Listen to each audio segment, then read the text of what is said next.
membacakan sebuah puisi Tantangan Leksan Bedas bulan Februari 2025. Selamat menyaksikan. Buku Harian oleh Ran Arsi.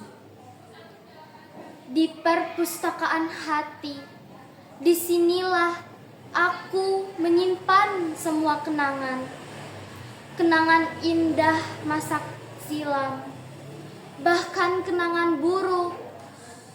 Namun hatiku tak mampu menampung semua itu. Ku ingin menumpahkan semua rasa. Ku tak ingin semua hilang begitu saja.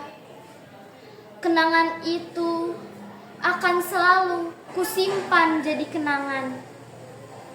Kenangan dalam buku harian.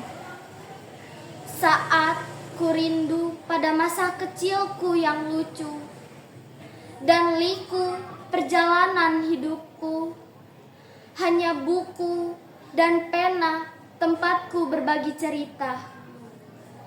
Buku selalu kubuka dan kubaca. Goresan pena tertulis dalam buku harianku selalu menghiburku saat hatiku rindu masa lalu.